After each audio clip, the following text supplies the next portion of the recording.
Grandpa and I were spending another night on the porch, having a beer and listening to the sounds of an early spring. The snow had melted and the critters were just starting to wake up. The forest was alive with the sounds of insects and small animals as they moved about in the light snow that still seemed to hang around sometimes. I had seen a possum the other day, heard him digging through the trash too, so I knew that the snow wouldn't last much longer. As we sat, Grandpa telling me a story about the time a bear cub had crawled into the cab of his truck, I saw another hopeful sign. In the woods, about 10 feet from the house, were fireflies. They were hovering in the air, winking on and off, and Grandpa's story suddenly fell into the background as I sat, unable to take my eyes off them. They were beautiful, the first fireflies of the season, and as Grandpa rolled over me like white noise, I felt myself getting up and going to see them. They weren't too far away. I could get to them in a few seconds, and I got a little mad when Grandpa grabbed my arm, but the second I looked into his eyes, taking them off the lights, I forgot why. "Don't follow them lights, son. Bad things happen if you follow the fairy lights." Fairy lights? I asked, sitting down, feeling a little woozy. "Yeah, devious little buggers. They're not actually fairies, though. Even they don't really know what they are, but they fear them and avoid them when they can." "Wait," I said, my head a little floaty, "like real fairies?" "One story at a time, kiddo. We're talking about the fairy lights. They almost got me once. Did I ever tell you about that?" He threw his bottle into the woods, and to my surprise, the fairy lights stopped blinking. "No, but it sounds like you're about to." Grandpa smiled. "Seems that way. This story begins as most bad decisions often do, with drinking." I was about 16 when I had encountered the fairy lights. It wasn't the first time I'd seen them, but it was the first time they had really affected me. I first saw them when I was about 2 or 3, sitting on my grandma's porch. I got up and tried to toddle after them, wanting to catch them and see what they were. When my grandma scooped me up, boy, was I mad.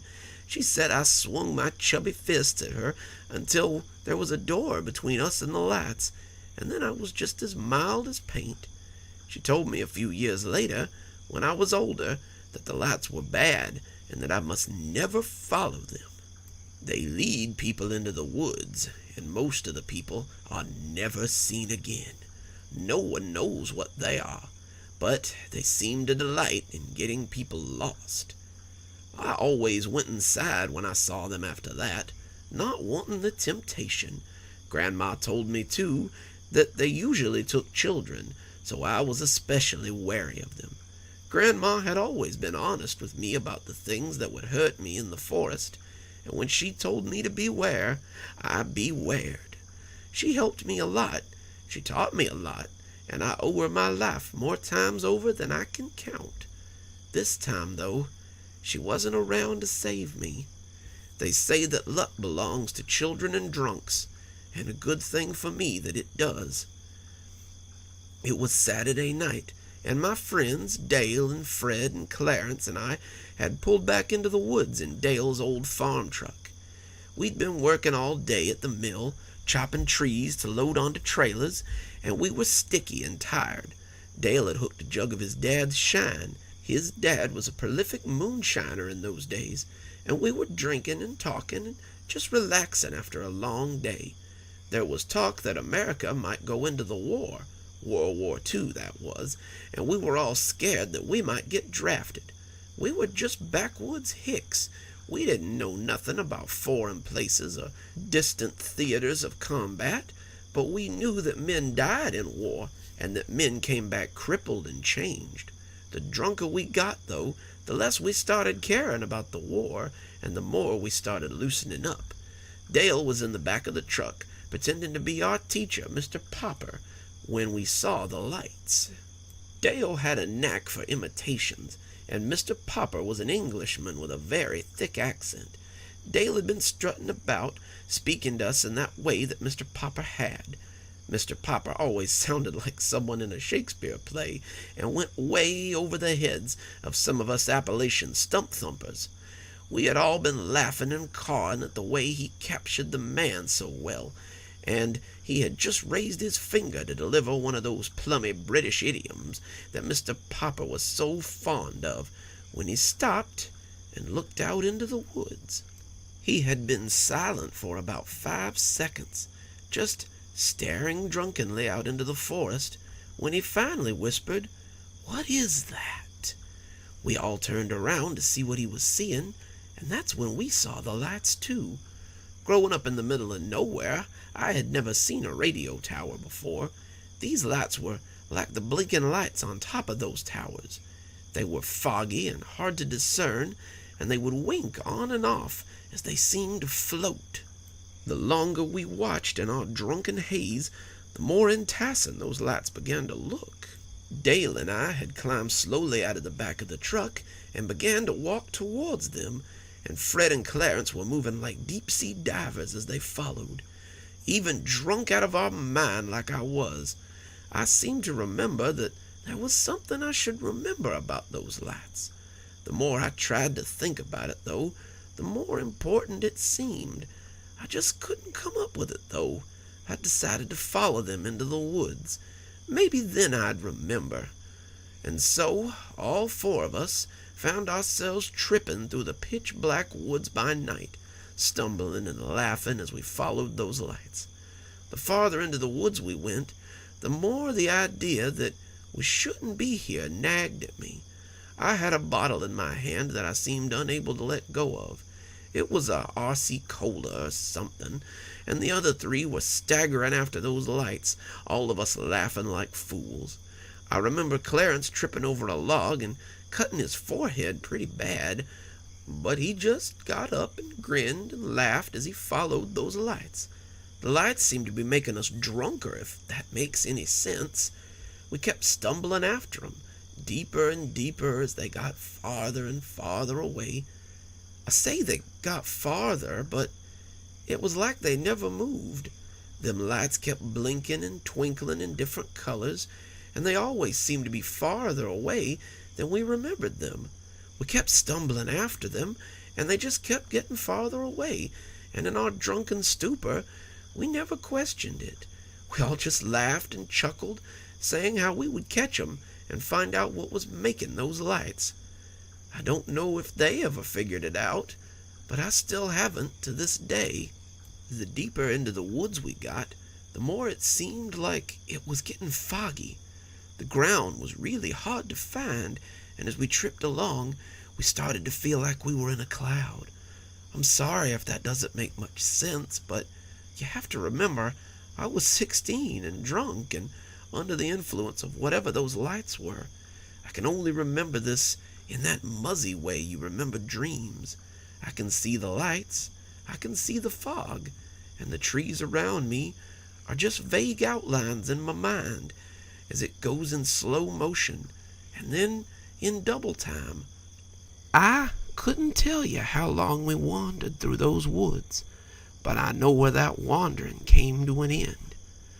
We had come to a point where the lights had started to get closer. They were about 7 of them, each of them a different color.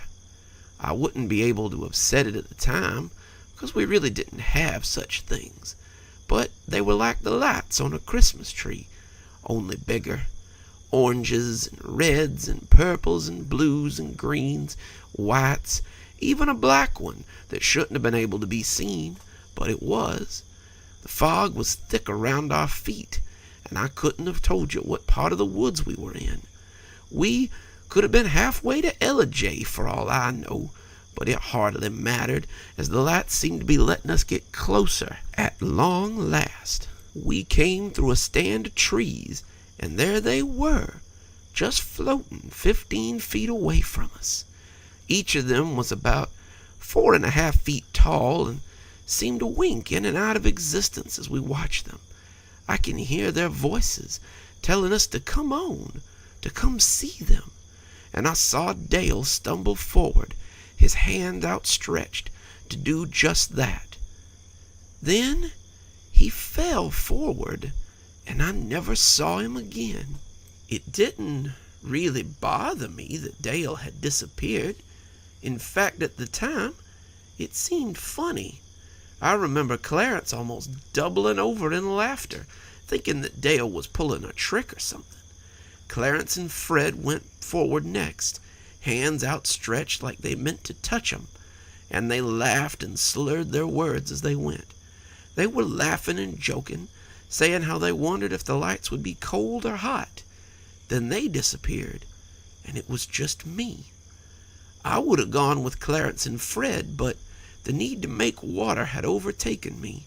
In my drunken state, I hadn't even been able to get my pants down, and as I wet myself, the lights just kept talking to me. They wanted me to come to them. They wanted me to touch them. They wanted me to see what they had for me. I wasn't afraid. Far from it. I wanted to go. I wanted to see them, and I wanted to see where my friends had gone. I knew that the light had made them disappear, and I really wanted to see where they had gone to. If that rock hadn't been in my way, we wouldn't be having this conversation. Mostly 'cause I'd be dead, and you would have never been born. The rock seemed to grab my foot, and I went down hard on my face. As I fell, the bottle I had been holding smashed, and I felt my hand get wet and painful as the glass sank into it. The voice in my head changed then, and I heard the worst screaming of my life. It was like the pits of hell had opened up, and I could hear all the tortured souls within. I looked up, and I could see the lights pulsating real fast, hurting my eyes, hurting my brain, putting my face down in the dirt. I waited for all that screaming to be over. When I came to, it was morning time, and my hand was on fire. The alcohol had worn off, and I was looking around. I could see the lights and the mist from the night before were gone.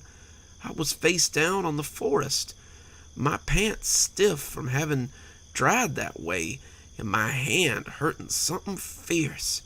As I got up, though, these things were nothing next to the surprise that awaited me. I stood up and almost tumbled head first over the edge of a ravine. Down below, I could see the bodies of my friends. The lights hadn't taken them anywhere.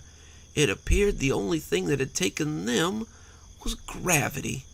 I stumbled away from the edge of that cliff and went running into the woods. I didn't care about my hand or my pants or anything except the need to get as far away from it as possible. The state police found me 2 days later, dehydrated and starving. My parents, it seemed, had reported me missing, and after they found Dale's truck, the state police and volunteers had begun canvassing the woods. They had almost given up when they found me sleeping next to a tree. They had bundled me up, got me some food, and asked me what happened to Dale and Fred and Clarence. I told them about the lights. I told them about the ravine, but I couldn't begin to tell them where that ravine might be. I told them when I came to, I had seen the bodies of my friends down there and had started running in a panic. They thought for a moment that I might have been responsible for them falling into that ravine, but there was nothing in my background to show that I had any tendencies like that. So they let me go, and a year later, I joined the army and went overseas. They never found the bodies of my friends, and I've been throwing bottles ever since to keep them damn lights away. I watched him closely as he finished. I wanted him to tell me it was a joke or a goof or something. Instead, Grandpa sat looking into the woods, silent as the grave. He took the bottle out of my numb hands, not even looking at me when he did it, and threw it into the woods. It made a skeletal breaking sound as it hit the tree, which seemed to bring me out of my state. "Why do they fear the sound of breaking glass?" I asked him hesitantly. "I have no idea, son.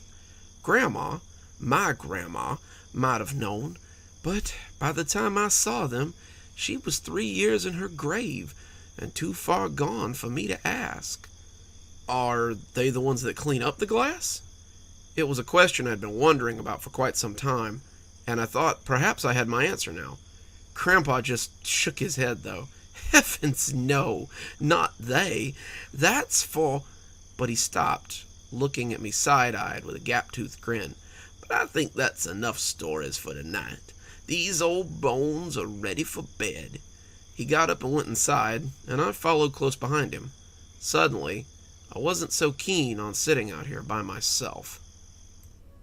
"Good evening, everyone. It's me, Dr. Plague. Thank you so much for joining me for tonight's story. Let's go ahead and thank our sponsors. Thanks to Leslie Lou Riddle for being our Spooky Skeleton tier contributor. Thanks, Leslie. Just couldn't do it without you. Thanks to Glenn Jenkins for being our Ghost Rider tier contributor. Thanks, Glenn. We couldn't do it without you. If you too would like to support the show, come on down to Patreon. For just $5 a month, you too can be part of our Spooky Skeleton tier army and have your name read out at the end of every TikTok and every video that I make. Or, if you like what I do here and you might like to order yourself some commission work, I always suggest that people go with the Ghost Rider tier. For just $25 a month, you get 5 pages of commission work, which is my going rate, so it's like you get to support the show and get something cool in return. I've also got the Ghostly Whale tier for those of you who might like some voice work done, so if you've got someone you'd like to say howdy to, or maybe something you'd like me to read out, come on down. Both of those tiers have a limited run, so what are you waiting for? And as always, thanks for stopping by. Dr. Plague, signing off. Have a wonderful evening.